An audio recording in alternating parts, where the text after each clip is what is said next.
сайхан өглөөний мэнд хүргье. Сайхан өглөө байна.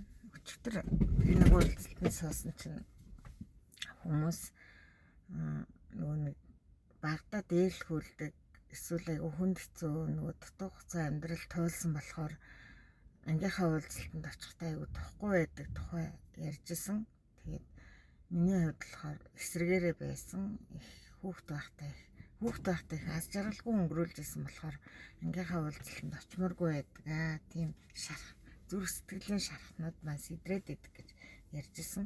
Миний хувьд болохоор би их аз жаргалтай байдаг байсан. Надад нөгөө аавтайгаа хойлохноо байдаг байсан болохоор надад ганцхан болдог хүмүүс маань л миний найзууд, миний ангийн хүүхдүүд байдаг байсан. Тэгээд би тэр тухай бодож исэн чинь найзуудтайгаа саналоо. Тэгээд найзуудтай зориулж утсан энэ намнаасаа өнөөдөр хатан чулуу гэдгийг уншмаар санагдлаа.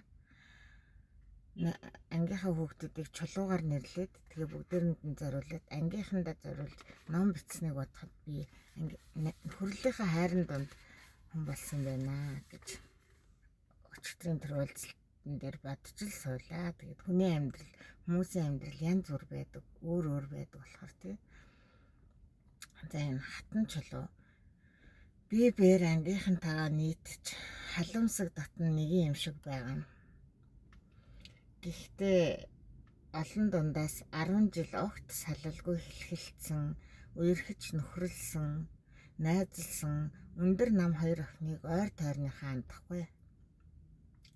Өндөр гойлог, царайлаг сайхан ганаа буюу цэдээгийн ган туяа юм. Чи миний сэтгэлийн дайдад маш том үзэсгэлэнт газар нутаг хөвчилж авчаад түүн дээрээ бардам тонгочин эрхэлж намайг өдөж, дурсуулж, уйруулж, санан уйлуулж, өгөйлүүлж аль байдгийг минь алдуулсаар он жил хөвөрсөөр л. Гэвч чи өтлөхгүй, хуучрахгүй, нандан дурсамжуудтай минь ижлэхэн гоо залуугаараа. Үргэлж хүүхэд ахын дүрээрээ инээчихсэн, намайг уучлчихсан надтай хамт амьдардаг. Бидний 1-р ангид орох намар орхон сээрийн голын бэлчирт өргөн айлсалт гарч манайхан тэнд бууцгаасан.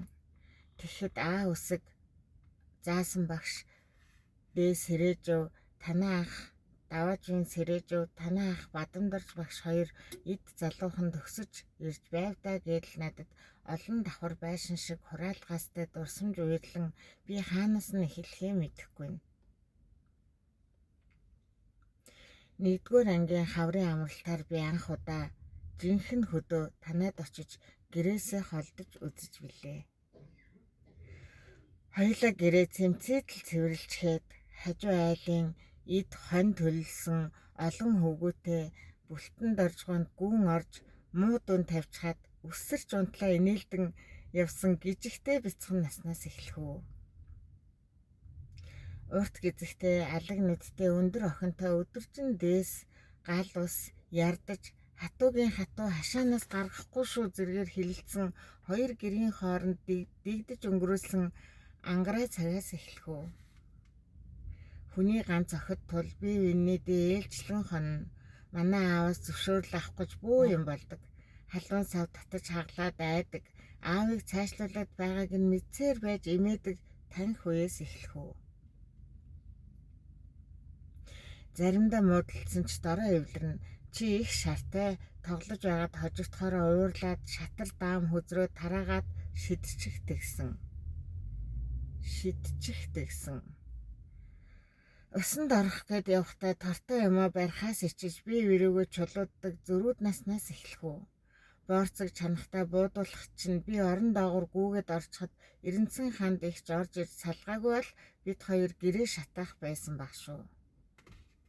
Дараа нь буудлаа гэсээр буудуулчих юм гэж чамааг ундууцахад хэлэхээр л бууддаг юм уу гэж чамааг шаалж учир зүггүй инээгээд л.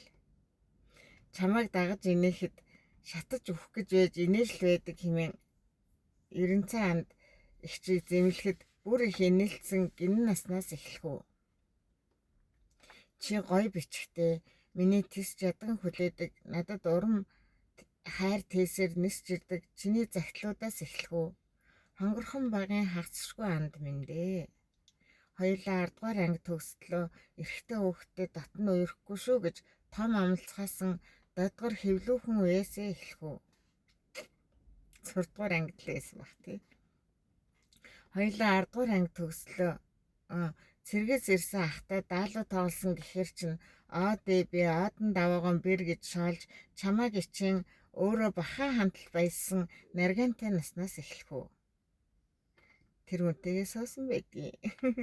Бид амны бэлгийг амжилттай тарьснаар аштын учрал бүрдэж адуучин даваагийн хишиг баярын хатан чулуу болсон анхил залуу наснаас эхлэх үү? Булган хангаа шиг тэвхсэн 3 сайхан хүүгийн ээж болсон дархан бэрийн төвчээр хатамжаас эхлэх үү? Амьдралын замаас ухралгүй зоригт далайчин байж победа хөлөг онгоцоор амжилттай аялж явагт нь өргөмжлөн шагнасан гэргий хатан чулуу цол хэрэгмээс эхлэх үү?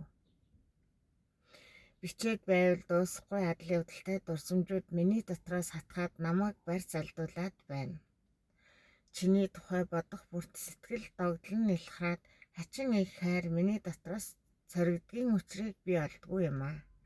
Хамгийн сайн мэдэх үн цэнтэй хүнийхээ тухай би үнэндээ хаанаас нь эхэлж бичгээ мэдэхгүй юм байна. Тиймээс бичсэнгүй.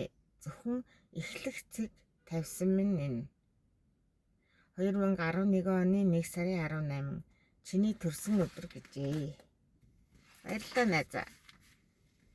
За та бүхэн өдрийг сайхан өнгөрүүлээрэй. Үерхэл нөхөрлөл найзаад дурсаарай, хуваалцаарай.